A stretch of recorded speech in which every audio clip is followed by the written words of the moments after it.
ज्यादा इस रूप में नहीं लेता हूँ कि जब मैं दौड़ूंगा तो गिरूंगा भी, मैं तैरूंगा तो डूबूंगा भी, तैराकी भी कराऊंगा। उखरी में मूली दूंगा तो समाज से कितना डर। आप हमें बताओ, घर भी ढुकेंगे, जाम भी कांपेगा।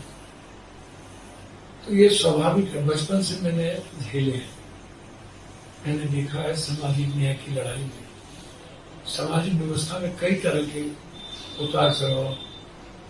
कहावत है, कुत्ता चले हाथी चले बाजार कुत्ता रुके। मेरी किसी से इस जिंदगी में व्यक्तिगत लड़ाई नहीं, वैचारिक मैं बात करता हूं। खाना नहीं है, मिर्ची लगी तो मैं क्या करूं। विचारों की बात तो मैं बोलूंगा। सुरक्षा ना सुरक्षा की जिम्मेदारी सरकार की है। मैं झारखंड की जनता की सेवा के लिए लड़ रहा हूं। हेमंत सोरेन जी झारखंड का बेटा है। लगातार यातनाएं दी गई, मारने का प्रयास नहीं किया गया। शेरनी की तरह मेरी बेटी कल्पना सोरेन की। और मुझे लगता है कि आज आम लोगों की आवाज बन चुकी है। देश के हित में झारखंड महागठबंधन के लिए मैं यहां काम कर रहा हूं, अपने कर्तव्यों का काम कर रहा हूं। अब मेरी सुरक्षा की जिम्मेदारी सरकार जाने, क्या होगा, दायित्व तो सरकार की है। मैंने तो डीजी साहब से कही, मैं आईजी से कहा, मैं सीएम साहब से कई बार मिलने का प्रयास किया, नीतीश बाबू से। मैं उनके चीफ सेक्रेटरी से बातचीत की सुरक्षा को लेकर के। जिन लोगों को कोई सुरक्षा की जिम्मेदारी नहीं है, दायित्व नहीं है, जो सत्ता के साथ रहेंगे, जिनको सुरक्षा का कोई मतलब नहीं, उनको ये लोग जेट देंगे, सब कुछ देंगे, बाबा को देंगे, सबको देंगे। लेकिन जो व्यक्ति लगातार, जिस व्यक्ति एक ट्वीट के कारण, मुझे नहीं पता कौन है क्या है, जो लोग धमकी देते हैं। मैंने समय समय पर डीजी साहब को, 4 एसपी को मैंने वो बात बता दी, कह दिया। मुझे लगा इसको ओपन करने की कोई जरूरत नहीं, हाई तौबा मचाने की जरूरत नहीं। और इतनी धमकी के बावजूद मैं बम्बई गया था। मैं सलमान जी से मिला, बात की मैंने। उस दिन रात में डिनर था मेरा। मैं बाबा सिद्दीकी के परिवार से मिला, फिर हम आए।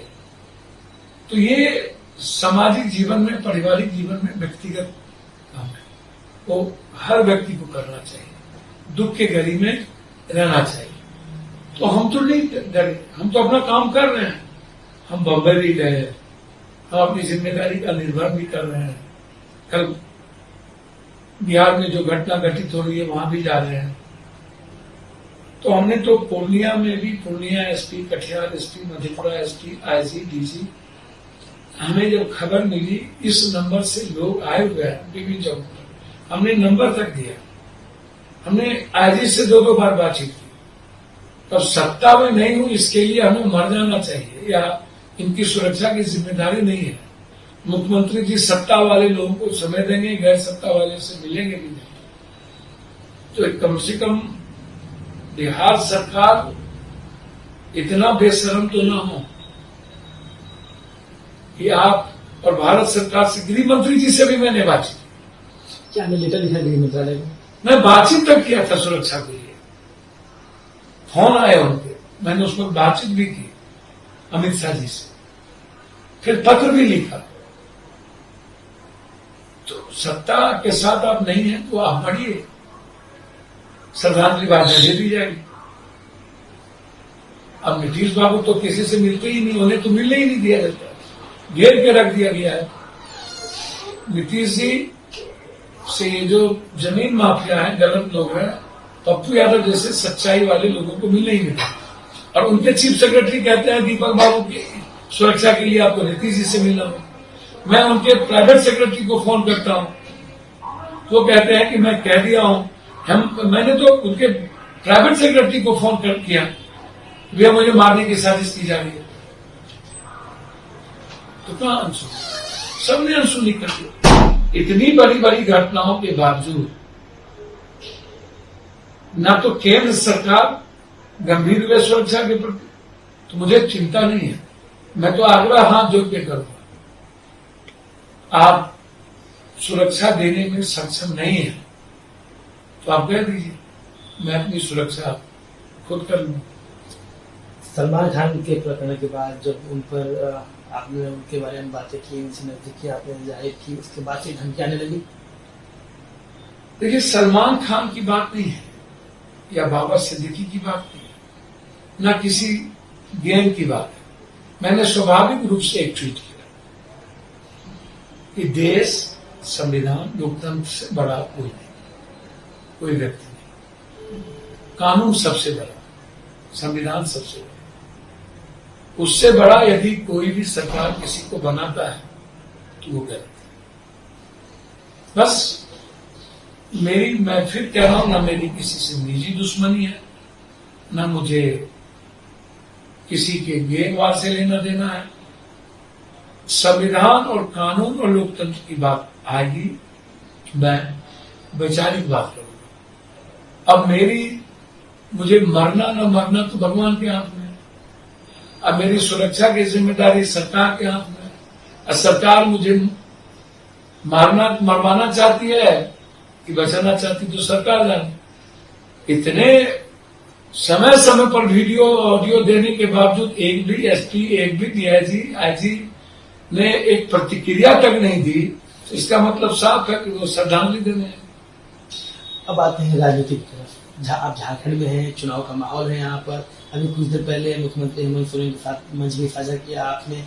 ओवरऑल झारखंड में क्या माहौल लग रहा है? बीजेपी की तरफ से एक लगातार मुद्दा उठाया जा रहा है, डेमोग्राफी चेंज, बांग्लादेशी घुसपैठ, क्या ये सब रियल मायने ये सब है? मुद्दा खत्म हो गया है, ये सब नए मुद्दा।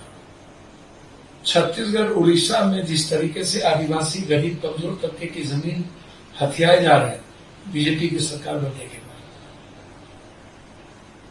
वो उसकी गिद्ध दृष्टि यहां भी है जंगल जमीन पर। ये लड़ाई बाहरी और भीतरी की है, ये लड़ाई आत्म स्वाभिमान की हो गई है।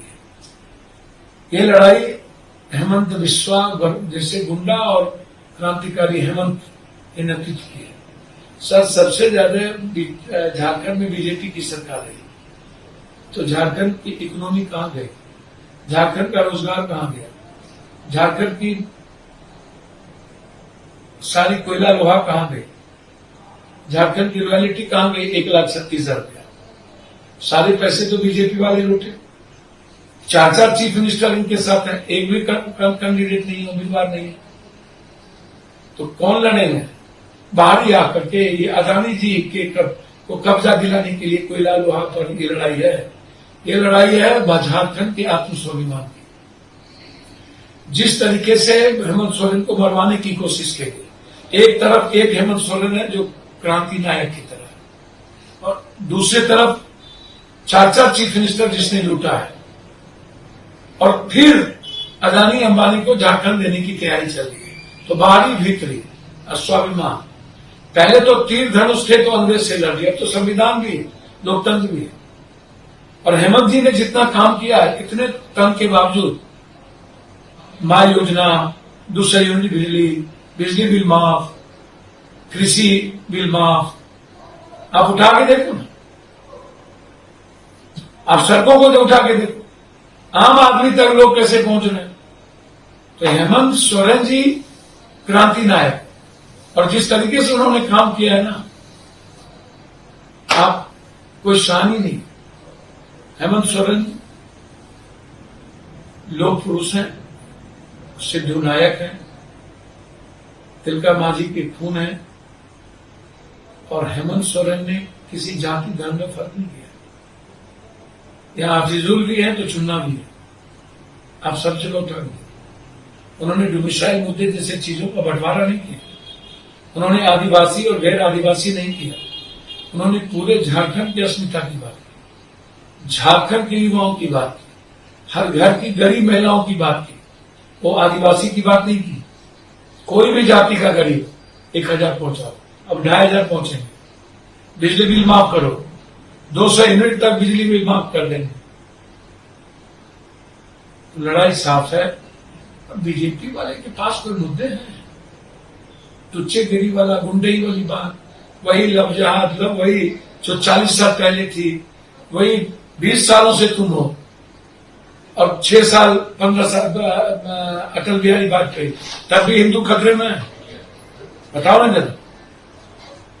इसलिए बेफिक्र रहिए। यहाँ ना कोई हिंदू खतरे में, ना कोई इंसान खतरे में।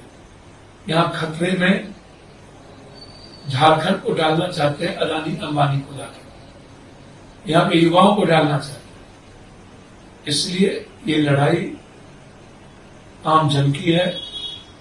और झारखंड के बेटे क्रांतिवीर हेमंत के साथ जो अपमान किया गया, मरवाने की प्रयास की गई, उसका जवाब देने का है। जिन लोगों ने ठुकाई किया हमारे हेमंत को, भाई को, अब उसकी ठुकाई जनता करेगी। न्यूज नेशन अब व्हाट्सएप पर खबरों के ताजा अपडेट के लिए न्यूज नेशन के इस QR कोड को स्कैन करें।